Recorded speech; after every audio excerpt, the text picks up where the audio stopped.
Imagine holding in your hands an object so powerful it could shape the fate of entire kingdoms. Yet you might not even realize it. Middle-earth is filled with such relics. But what if I told you the most powerful relics in its history aren't the ones that you'd expect? What if the greatest forces of change weren't forged in fire or crafted by the most skilled hands, but instead hidden in plain sight? Think you already know what they are? Well then, think again. At number 10, we begin with a relic that is both mesmerizing and mysterious, the Mirror of Galadriel. Unlike many other magical objects, this one is not an artifact of destruction or conquest. Rather, it's a tool of insight and foresight, offering those who gaze into it fleeting visions of the past, the present, and even the possible future. The mirror is an enchanted basin of water located in Lothlorien. It can only be used under the guidance of Lady Galadriel herself.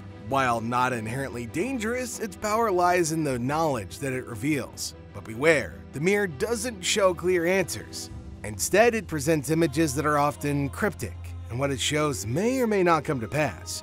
Those who seek to change what they see may end up causing the very events that they fear. The most famous use of the mirror is during Frodo's journey, when he gazes into its depths and sees disturbing visions of what could happen if the One Ring falls into Sauron's hands. It's a real moment that leaves a deep impact on Frodo, as he realizes the gravity of his mission.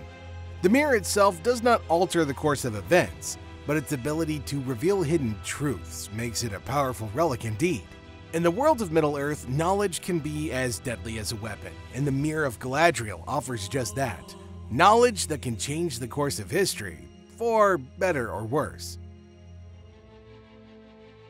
At number 9, we've got an artifact with incredible symbolic power, the Arin Stone. Yeah, known as the Heart of the Mountain, the Arin Stone is a radiant jewel discovered deep within the Lonely Mountain, aka Erebor, by the dwarves. It's described as a shimmering gem, glittering like fire, and was considered the most precious treasure of the Kingdom of Erebor. The Arin Stone wasn't really inherently magical in the sense of wielding spells or controlling great powers or things like that. Instead, its influence lay in the hearts of those who desired it. To the dwarves of Erebor, it was a symbol of their kingdom's might and prosperity. For Thorin Oakenshield, the Arin Stone was a symbol of the right to rule, a physical representation of his claim to kingship over the Lonely Mountain. However, the Arin Stone's power was also its danger. It became a source of conflict and greed, particularly during the events of The Hobbit. Yeah, Thorin's obsession with the stone nearly led him to ruin, as his desire to possess it blinded him to the larger battle at hand. The stone sparked a bitter conflict between the dwarves, elves, and men, leading to the tense standoff before the Battle of the Five Armies. The Arin Stone's power lies not in magic, but in its ability to influence hearts and minds, driving those who desire it into dangerous and reckless paths. While it doesn't really have the raw power of some of the other relics in our countdown, its ability to unite or divide makes it one of Middle-earth's most significant artifacts. Moving on to number 8, we delve into one of Middle-earth's more mysterious relics, the Stone of Arak. Yeah, this large black stone was brought to Middle-earth from Numenor by Isildur, and it was set in place in the southern lands of Gondor. The Stone of Arak became a symbol of a solemn pact between Isildur and the men of the mountain. So, the significance of this stone lies in the oath sworn upon it. The men of the mountain had promised to aid Isildur in his fight against Sauron, but when the time came, they hard-noped. They refused. As punishment, Isildur cursed them to never find rest until they fulfilled their oath. The Stone of Arak stood as a silent reminder of their broken promise, binding their spirits to the land as the Oathbreakers, or the dead men of Dunharrow. For centuries, the cursed spirits haunted the mountains, bound by their unfulfilled vow. And it wasn't until the War of the Ring when Aragorn came to the stone and summoned the army of the dead that they finally found release. By fulfilling their ancient oath to fight for the rightful king of Gondor, the Oathbreakers were able to break the curse and finally pass into the afterlife. The Stone of Arak's power was not one of battle or magic in a traditional sense, but it did hold the key to controlling an army of undead warriors. So in a way, it was a relic of honor and betrayal, tying the fate of the dead to the living and in the end playing a pivotal role in Aragorn's victory over Sauron's forces.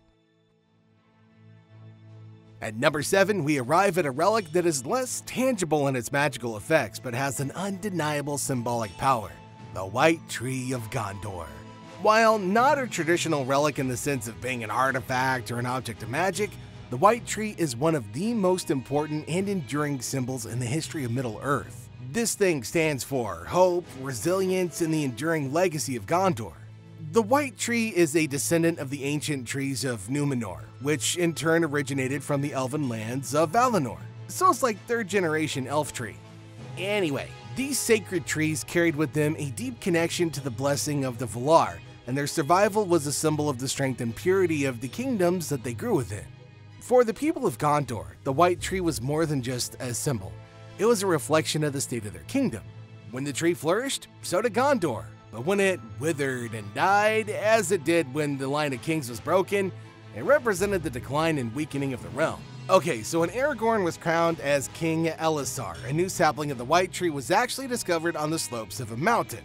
The amount of times that I've pronounced it as the Mandalorian Mountain is ridiculous, y'all. Anyway, so it was discovered on Mount Mindalluin, and then later was planted in the court of the fountain. Now, the rebirth of the White Tree symbolized the renewal of Gondor, the return of its rightful king, and the restoration of hope in the darkest times. And though it might not wield direct magical power, the White Tree's ability to represent the fate of Gondor and serve as a symbol of its rulers does kind of give it a profound significance. It's a relic tied to the very soul of the kingdom, making it one of the most powerful artifacts in Middle-earth's history.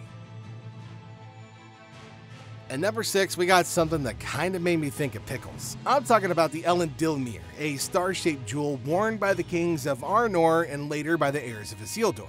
This relic serves as a symbol of royal lineage and authority, marking the true descendants of the Númenórean kings. So this thing was worn on the brow of Elendil the Tall, the great king who led the exiles from Númenor to Middle-earth after the fall of their homeland. Elendil was the founder of the kingdoms of Arnor and Gondor, and the jewel was a mark of his royal blood. It was said to shine brightly, symbolizing the divine right of his line to rule. The original, I'm gonna just call it the pickle, was lost during the disaster of the Gladden Fields when Isildur was ambushed by orcs and the One Ring was lost. The jewel was believed to have sunk into the Anduin River along with Isildur's body.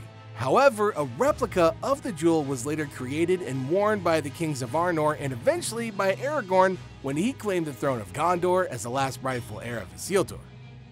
While the Ellen something or other may not have magical properties in the traditional sense, its symbolic power was immense. It really represented the unity of the Dunedain and the enduring strength of Elendil's line. To wear it was to declare oneself a rightful ruler, and its presence alone could inspire loyalty and rally the free peoples of Middle-earth in times of need. Its light served as a guiding star for those who followed the true kings of the West, making it a powerful relic tied to the legacy and fate of Middle-earth's greatest rulers. At number 5, we explore a relic that is closely tied to healing and restoration. I'm talking about the Elessar, also known as the Elf Stone. This powerful green jewel is said to have the ability to heal wounds and restore the lands that have been harmed. It's an artifact of great beauty, both physically and symbolically, and plays a key role in the fate of Middle-earth. The Elf Stone is an ancient artifact, and its origins are somewhat mysterious. So, according to legend, it was created in the First Age by the elven smiths of Gondolin, or possibly even by Fëanor himself. And later it was passed down through the hands of the Eldar, eventually coming into the possession of Galadriel, aka the Magic Mirror Lady. Galadriel, recognizing Aragorn's destiny, gave him the Elf Stone during the Fellowship's stay in Lothlorien, as a symbol of his royal lineage and his role in the restoration of Middle-earth. The Elessar was not only a mark of his right to rule, but also a token of hope for the future, a promise that the lands of Gondor and Arnor would be healed after the long darkness of Sauron's reign. The Elf Stone's ability to restore beauty and life to the world is a reflection of Aragorn's own journey. As king, he would not only defeat the forces of darkness, but also bring healing and renewal to a land ravaged by war and shadow. In the end, the Elf Stone was a symbol of healing and of hope, a powerful relic that represented the coming of a new age in Middle-earth. It is through this green jewel that the future of the world was reshaped, making it one of the most potent and enduring artifacts in Middle-earth. At number 4, we come to a relic that is shrouded in mystery and darkness, the Blackstone of Numenor. So, unlike many of the other relics in our list, the Blackstone is not really a symbol of hope or healing. Instead, it's tied to the corruption and downfall of the once great Numenorian civilization. So, the Blackstone is actually mentioned only briefly in Tolkien's lore, but its presence is ominous AF. So, it's said to have been a dark relic associated with the Numenorians who fell under the sway of Sauron during the last days of their empire. The stone may have actually been used in dark rituals that helped seal the fate of Numenor, leading to its eventual destruction. Guys, look, forgive the pronunciation, but this one really reminded me of Aardvark. So, during the reign of Ar-Pharazôn, the last king of Numenor, the Numenorians were seduced by Sauron's lies and turned away from the Valar. A lot of them began to worship the darkness, forsaking their former glory. The Blackstone is believed to have played a role in these rituals, possibly as a symbol of their alliance with evil. Though its exact powers are unknown, the Blackstone of Numenor represents the dark side of ambition and greed, and the terrible cost of turning away from the light. The stone's presence is a reminder of the downfall of Numenor and serves as a warning of the dangers of arrogance and corruption. The power of the Blackstone lies in its ability to corrupt and destroy, making it one of the most feared relics in Middle-earth's history. Its influence, though hidden in the shadows, was enough to contribute to the fall of the greatest human kingdom that the world had ever seen. At number 3, we've a relic that represents the authority, unity, and heritage of Gondor, aka the Crown of Gondor, aka something that's finally easy to pronounce. Even though it's not really a magical artifact in the traditional sense, the crown does hold immense significance as it symbolizes the rightful rule of the kings of Gondor and the enduring legacy of Elendil's line. The original Crown of Gondor wasn't made of gold, but of silver and mithril, shaped like the wings of a seabird, in reference to the sea voyages of the Numenorian ancestors. The 7-pointed crown represents the 7 stars of Elendil's heraldry, and it was worn by every king of Gondor. The crown's true significance lies in its representation of Gondor's strength and legitimacy. When one of the dudes with the name that's super hard to pronounce rode to Minas Morgul and never returned, the line of kings in Gondor was broken, and the crown sat empty for centuries as the stewards ruled in the king's stead. However, the hope for Gondor's future always rested in the return of the rightful king, Isildur's heir. So, during the War of the Ring, after the fall of Sauron and the liberation of Minas Tirith, the crown was restored when Aragorn, the last descendant of Isildur, reclaimed the throne. See, Aragorn's coronation marked the rebirth of Gondor, and the crown symbolized the unity of the kingdom, the re-establishment of the Numenorian legacy, and the triumph of good over evil. And though it might not wield magic or shoot fireballs, the Crown of Gondor's power lies in its ability to unite a kingdom and provide hope to its people. It's a relic that carries with it the weight of history, making it one of the most significant artifacts in Middle-earth. At number 2, we find a relic that, though fragile in appearance, holds great emotional and symbolic power, the Silken Banner of Arwin. See, this banner was not a relic of battle or war, but a personal gift from Arwen Evenstar to her beloved Aragorn, symbolizing both her love and her unwavering faith in his destiny. The banner was woven by Arwen herself, and it depicted the White Tree of Gondor, the 7 stars, and a crown, all set against a black background. These symbols represented the unity of Gondor and the line of kings, but more importantly, they embodied Aragorn's rightful claim to the throne and the hope of Gondor's people for the return of their king. The banner first appears during the War of the Ring, when Aragorn raises it at the Battle of the Pelennor Fields. This act is a declaration of his claim to the throne of Gondor and a rallying cry to the forces of good. When the banner was unfurled, it inspired hope and determination in Aragorn's allies while striking fear into the hearts of Sauron's servants. Arwen's banner was more than just a symbol of kingship. It represented the love between Arwen and Aragorn, a bond that bridged the divide between elves and men, and the hope for a peaceful future after centuries of war. By giving Aragorn the banner, Arwen not only affirmed her belief in his destiny, but also sacrificed her immortality to be with him, making the banner a symbol of love, sacrifice, and destiny. In the final years of the Third Age, the silken banner of Arwen was not just a piece of cloth, it was a rallying symbol, a sign of Aragorn's legitimacy and a powerful reminder of the unbreakable bond between love, duty, and leadership in Middle-earth. Finally, at number 1, we come to perhaps the most powerful and enduring symbol of kingship in Middle-earth, the Star of Elendil. So, this relic is an emblem of the rightful rule of Númenórean kings, and its presence is tied to some of the most important moments in the history of Middle-earth. See, the star was a jewel worn by Elendil the Tall, the first king of Arnor and Gondor, and it represented the light of Númenor, the greatness of the Dúnedain, and the enduring legacy of the House of Elendil. It was said to shine brightly even in the darkest of times, serving as a symbol of hope for the free peoples of Middle-earth. The star was passed down through the line of Isildur, and it came to represent the unbroken line of kings from Númenor.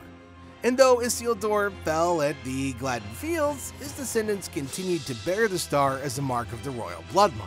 When Aragorn reclaimed his birthright, he also reclaimed the star, symbolizing the restoration of the kingdom and the fulfillment of his destiny as the King of Gondor. What makes the star truly powerful is its symbolic connection to the legacy of Númenor.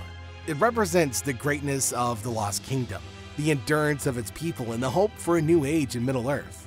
In the darkest days of the War of the Ring, the star shone brightly as a beacon of hope, reminding all who saw it that the line of kings had not been broken and that the forces of good would triumph.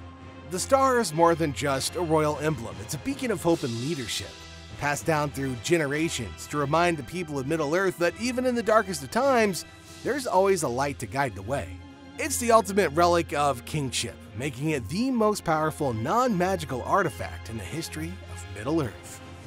So, what did you think of the list? Are there any other relics you think should have made the cut? Let us know in the comments below. And if you enjoyed the video, make sure to subscribe for more deep dives into the incredible world of Middle-earth. We'll see you in the next video. But until then, may the light of Elendil guide you on your way.